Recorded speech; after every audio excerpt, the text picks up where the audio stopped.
This is the head office of Loudoun County, the richest county in the United States. Let's go check it out. So right off the bat, here are the demographics of this county. And I'm not going to say them because there's a lot, but I put them right here on screen for you. This town right here, Leesburg, which is named after the uncle of Robert E. Lee, who kind of ran the whole area. Yes, the Confederate General Robert E. Lee.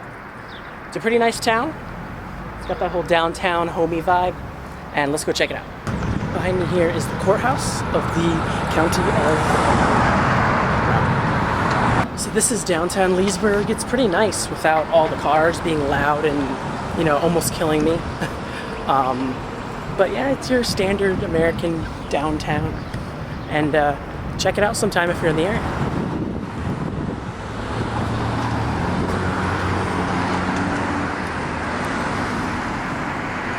Behind me right here, the Town Hall of Leesburg. One thing Leesburg seems to do well is a nice little garden. So right here the camera shut off. What I was going to say is that Leesburg does a good job of having nice green areas next to their government buildings, because here, if you take a look, this is the building for Loudoun County, the main government offices, and they also have a nice little courtyard. So something random that they do well.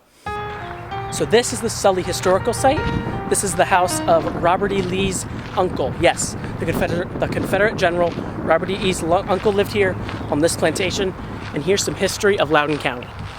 All right, so the county is named after a man by the name of John Campbell, which was the 4th Earl of Loudoun, which is actually in Scotland.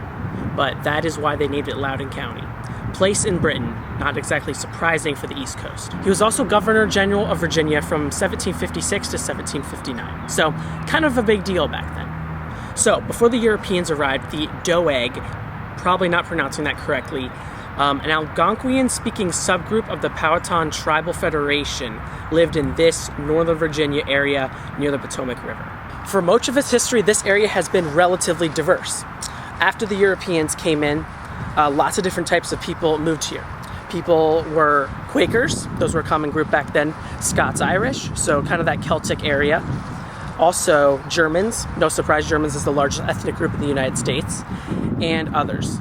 Most unfortunately were African slaves back before the Civil War, were also brought here because, like where I'm standing right now, there were lots of plantations. At the time, back in the 1700s, this was the most populous county in Virginia at the time. Also, the agriculture here was really big thing. It was a plantation county, and that's why there were a lot of people here. They also made a lot of wheat here, which was turned into bread, which was used to feed the American Revolution. So this place at the time was known as the breadbasket of the Revolution.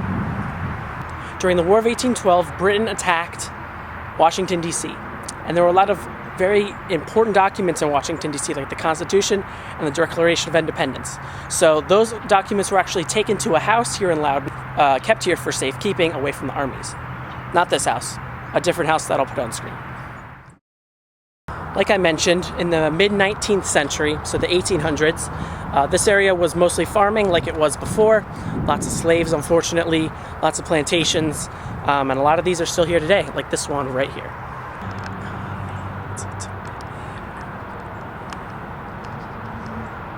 Once again, during World War II, and possibly World War I, I couldn't find any information on it. Again, this place, lots of plantations, well not at the time plantations, but lots of farms, and again, they supported the American war effort by creating lots of food for World War II, possibly World War I. I don't know what the wood has to do with it, but it looked like a cool background.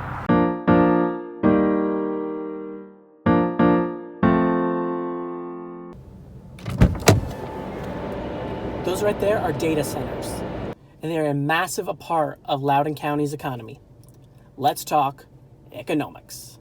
The data centers are pretty loud, so I'm going to do the explaining here in the car where it is quieter. Loudoun County was mostly agricultural up till the 60s and 70s when suburbanization of America exploded and all these places that were mostly farmland were becoming developed with houses and neighborhoods and food stores, McDonald's, all that kind of stuff. And Loudoun County is no different.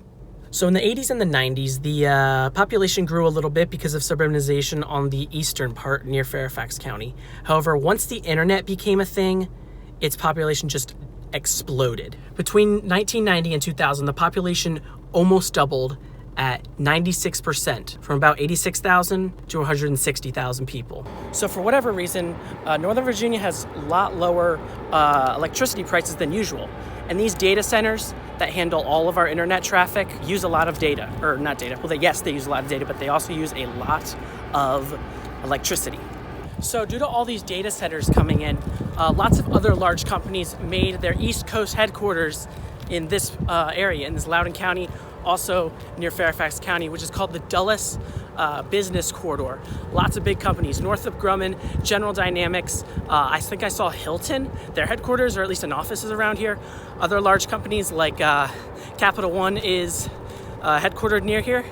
Lots of large companies have their headquarters or large offices here in the area. Also Airbus, the airplane creating company, that also has one right near the airport, which does make sense. If you're watching this video anywhere near Washington, D.C., USA, there's a very good chance that you are watching this video off one of the servers here in Loudoun County.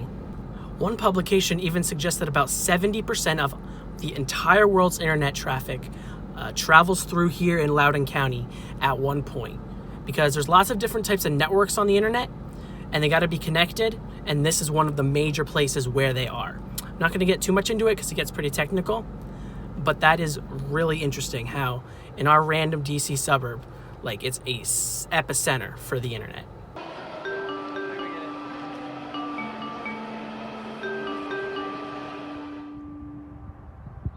So behind me is the Ashburn Metro Station, or at some point it will open at Ashburn Metro Station. They've been pushing back the opening date for a few years at this point, I think. There's been a lot of delays with the Metro. It's really an unfortunate situation because it'll connect this mixed-use development with stores, movie theaters, restaurants, and apartments to the Metro system that goes all the way to Vienna, towards Arlington, and finally into Washington, D.C. itself. The Metro here goes along the Dulles Greenway, also known as the Dulles Toll Road, which is a paid road that goes down from 495 and it connects up to Leesburg. And that's where the Metro is going through Loudoun County. Looks like they got bike parking, which is nice. Bike rack, somewhere to lock the bike up. They have also got one of the nicest bus stops, or like little bus things I've ever seen.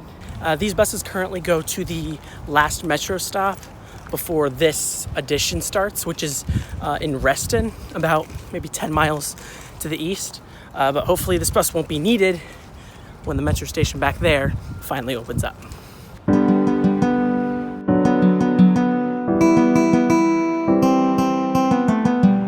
So we're here at the top left, the northwest part of Loudoun County.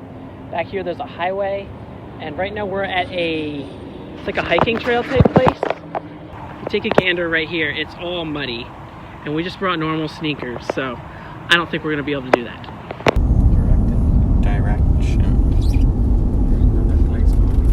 That is so creepy. I'm gonna stop. That's fine.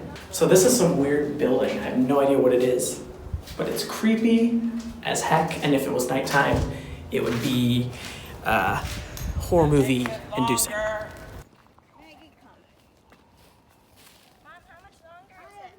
I have found the lookout point right here. Over there is West Virginia and Maryland. So we're at the very top tip point of the county.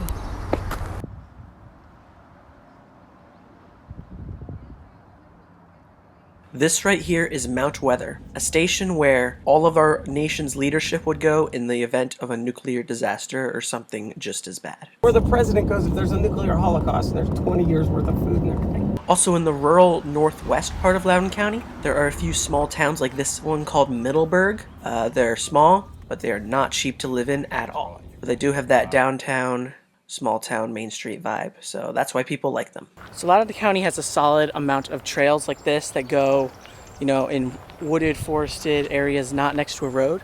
There's also a solid amount of ones that go next to a road, but the distance in between houses and like businesses is still too far for it to actually be usable for most people to go to work and stuff like that. But it's nice that they're there for at least recreational use, and I'm sure some people still like ride their bike to work and stuff like that. So why do people in Loudoun County make the most out of all of the counties in the United States? Well, it's basically the tech sector. These days, technology runs everything, and lots of people in Loudoun have tech. Also, Northern Virginia is a very expensive place to live. I live here, I know. DC is also pretty expensive, so the whole area is pretty expensive, plus all the very specific tech jobs. Tons of immigrants come from Asia and the Indian subcontinent, people who know what they're doing tech-wise, and all of that put together with a nice place to live, very little crime, all of that basically creates the most expensive county in the United States of America. Well, if you've gotten this far, thank you so much for watching. Trying to figure out what I'm going to do this summer. I've got lots of ideas. Please subscribe for more stuff coming. Have a great day, and peace out.